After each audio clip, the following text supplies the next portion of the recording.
99% of guys who go to the gym want to build this, but unfortunately 2 out of 5 guys cannot do it because of this, the gains balloon. I literally cannot tell you how many guys want to have their biceps like this, but unfortunately most of the time they look like this. And believe me, if you manage to get your gains balloon to this size, that's it, game over. You can build anything. And you know, when you're trying to blow air in a balloon for the very first time, it's super hard. But the second time is way easier. Well, the same thing stops you from breaking that barrier and getting those sweet gains. But one thing is for sure, people are very good at messing up their training and breaking up the gains balloon. But once you break the gains balloon, what do you think is gonna happen? You're gonna have to start from zero. So please stop finding ways to mess up your gains balloon and do this instead.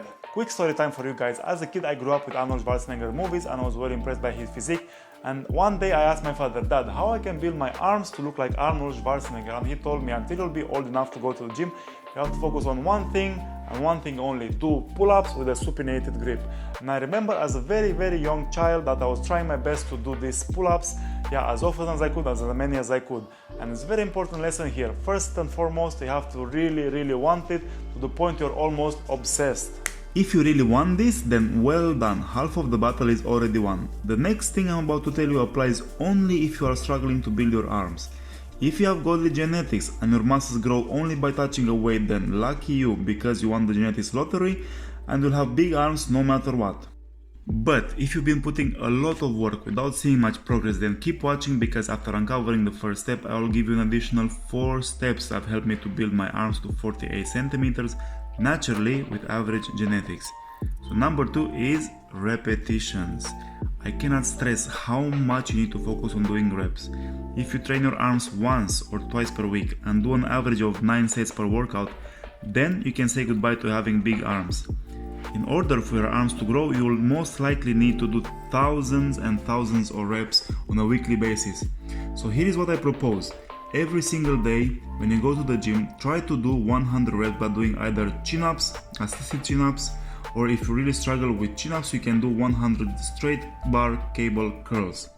Unless your biceps are sore, make sure you do this at the gym or throughout your day if you have the opportunity. Doing that will flood your muscle with stimulus, which is super important for creating those neurological pathways, which in turn will improve your mind-muscle connection, and that is absolutely one of the most important things when it comes to developing your muscles, especially if it's one of the stubborn ones. Number 3. Proper form. I'll say that again. Proper form. How many times I see people in the gym doing biceps, but their form is horrible. They use too much weight, they swing, they jerk, only to divert the stress on other muscles.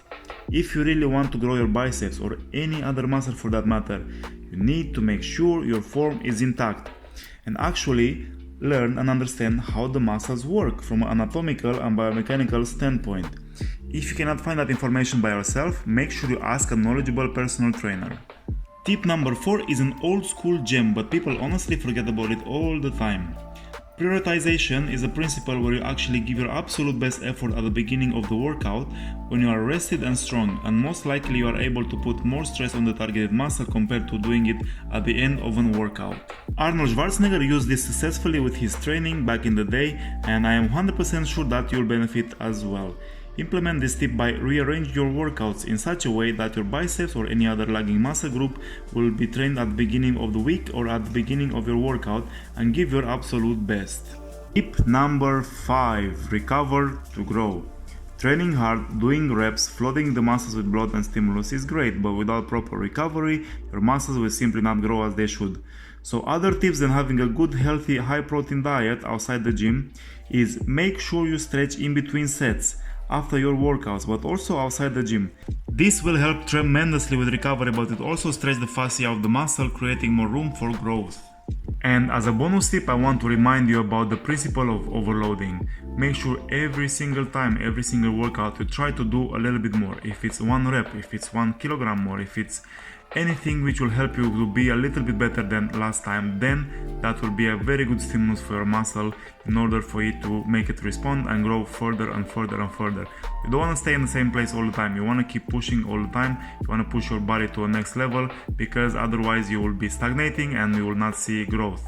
So make sure you always push yourself, make sure you always strive for better, and that's how you're gonna unlock gains all the freaking time.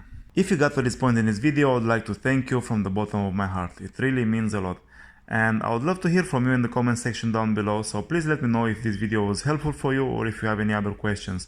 Also, make sure you give the video a thumbs up if you enjoyed the video, subscribe if you haven't already, and I shall see you in the next video. Ciao ciao!